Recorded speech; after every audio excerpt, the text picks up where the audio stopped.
गुह्य गोपनीय ज्ञान भगवान देते हैं अर्जुन को, यानी हम सब अर्जुनों को। और भगवान कहते हैं, हे अर्जुन, ये परम गोपनीय ज्ञान को विज्ञान सहित कहूंगा, लॉजिक के साथ, साइंटिफिक रूप से कहूंगा। ये ज्ञान सभी विद्याओं का राजा है। गीता ज्ञान सर्वश्रेष्ठ शिरोमणि है। गोपनीय रहस्य से भी अधिक गोपनीय है, सीक्रेट ऑफ ऑल सीक्रेट्स। इतना सीक्रेट रहस्य स्पष्ट करता हूं। ये परम पवित्र ज्ञान है। ये ज्ञान से आत्मा शुद्ध और पावन होने लगती है। आप सभी ने महसूस किया कि जब से ये गीता ज्ञान सुन रहे हैं, आपके विचारों में भी कोई अशुद्धि आई, कोई स्वार्थ आया? कुछ नहीं। इतना ये ज्ञान स्नान जब हो रहा है तो आत्मा का शुद्धिकरण कर रहा है। तो ये परम पवित्र ज्ञान है। ज्ञान से ही आत्मा पवित्र होती है। और चूंकि यह स्व की अनुभूति का प्रत्यक्ष बोध कराता है, इसीलिए यह धर्म का भी आदर्श है। धर्म का भी आदर्श है। इतनी श्रेष्ठ धारणा युक्त बातें स्पष्ट की गई है, तो धर्म का भी आदर्श है। यह स्थायी और प्रसन्नता पूर्वक धारण किए जाने वाला है। इसको समझते हुए हर बात को जो जीवन में आत्मसात करता है, उसकी गति अति श्रेष्ठ होती है। इस जीवन में भी वो जीवन में रहते मुक्ति का अनुभव करता है। एक है शरीर से मुक्त होकर मुक्ति का अनुभव करना, और दूसरा है शरीर में रहते मुक्ति का अनुभव करना। इसीलिए गीता में कहा हुआ है, मुक्ति से भी श्रेष्ठ जीवन मुक्ति है। जीवन में रहते उस मुक्ति का अनुभव करना अति श्रेष्ठ है। कि जहां इस ज्ञान के माध्यम से आत्मा इतने सुंदर अपने ओरिजिनल स्वरूप में, एक प्योर फॉर्म में आ जाती है, और जब प्योर फॉर्म में आती है तो उस समय उस आनंद का, उस मुक्ति का अनुभव होता है। तो इसीलिए कहा यह धर्म का आदर्श और स्थायी प्रसन्नता पूर्वक धारण किए जाने वाला ज्ञान है। इतना ऊंचा श्रेष्ठ शिरोमणि ज्ञान है, जिस ज्ञान से श्रेष्ठ और कोई चीज इस संसार में नहीं है। वो ज्ञान आज भगवान हमें दे रहा है। और फिर अपनी कार्य प्रणाली स्पष्ट करते, मैं कैसे कार्य करता हूं।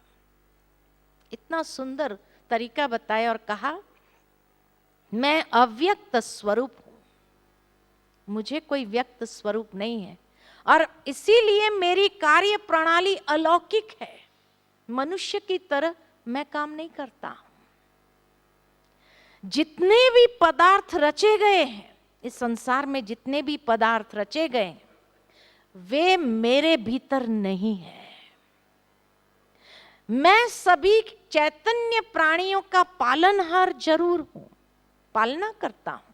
ये ज्ञान से पालना हो रही है, हमारी परवरिश हो रही है।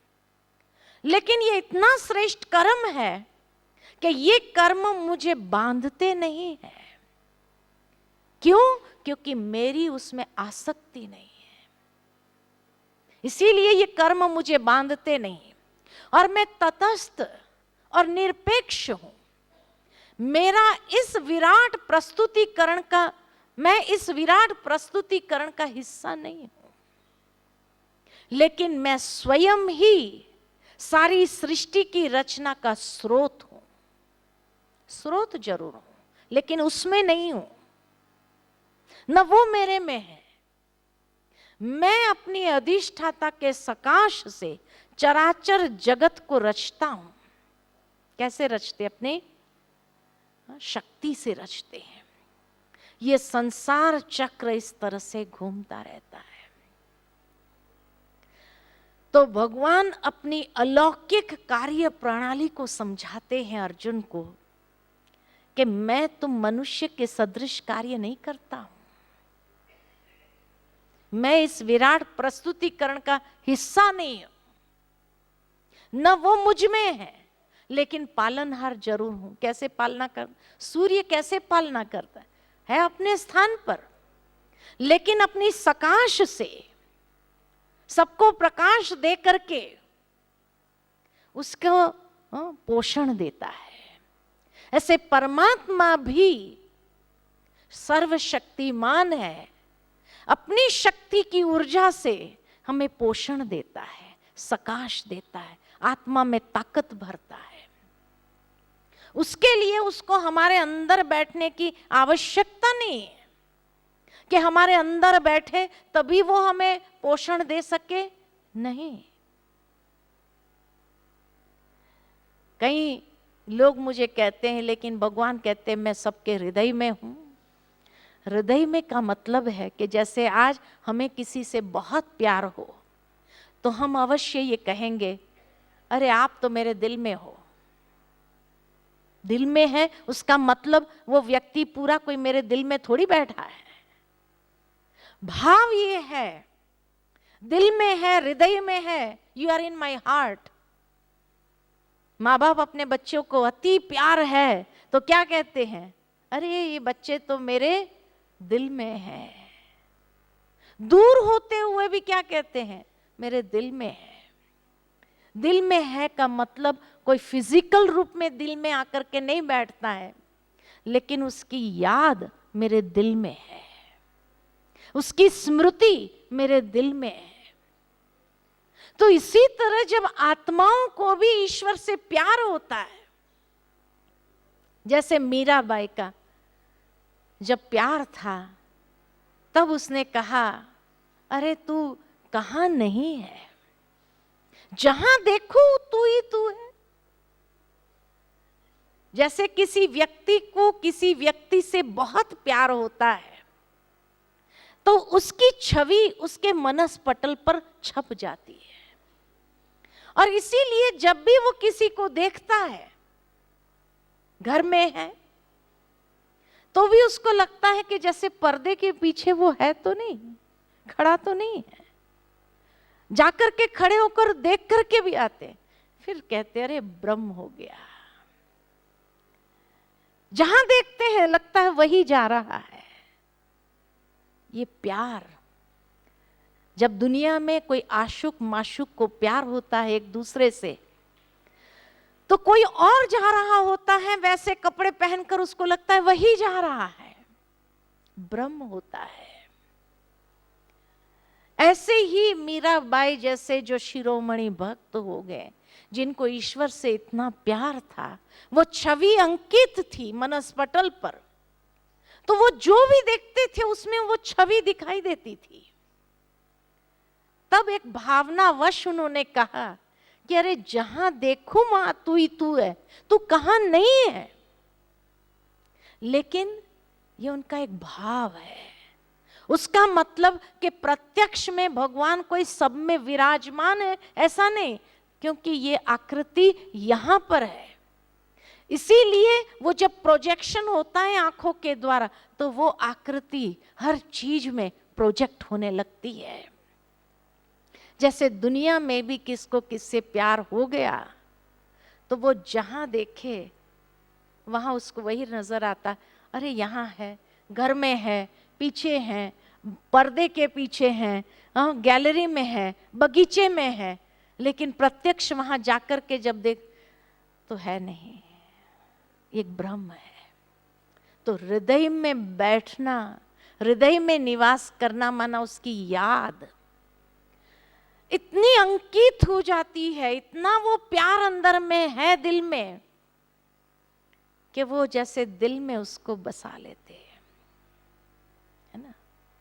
ये प्यार का भाव है। बाकी कोई प्रैक्टिकल में भगवान आकर के हर एक के हृदय में बैठ जाए ऐसा नहीं होता है। इसीलिए भगवान ने कह दिया, ये स्पष्ट कर दिया, मैं अव्यक्त हूं, परमधाम का वासी हूं, लेकिन जब समय होता मैं अवतरित होता हूं, और अवतरित भी कैसे होते हैं, पर काया प्रवेश करता हूं। इसीलिए कोटों में कोई कोई में भी कोई विरला जानपत, हर एक के अंदर में नहीं बैठा होता हूं, हर एक के अंदर नहीं बैठा है। तो इसीलिए कहा ये संपूर्ण जगत की रचना का स्रोत जरूर हूं, लेकिन मैं वहां विराजमान नहीं हूं। अपनी शक्ति से, अपने सकाश से उसको रचता हूं। कितना सुंदर तरीके से अपनी अलौकिक कार्य प्रणाली भगवान अर्जुन को समझाना चाहते हैं। और फिर भगवान अर्जुन को कहते हैं, अर्जुन, कल्प के अंत में यानी कलयुग के अंत में सब मेरी प्रकृति अर्थात मेरे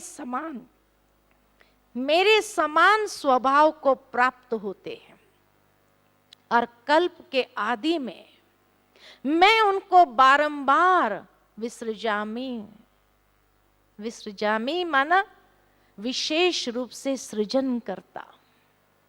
अब जब आत्मा अविनाशी है, अजर अमर अविनाशी है, तो जो अविनाशी सत्ता है उसको विशेष रूप से सृजन कैसे करते हैं?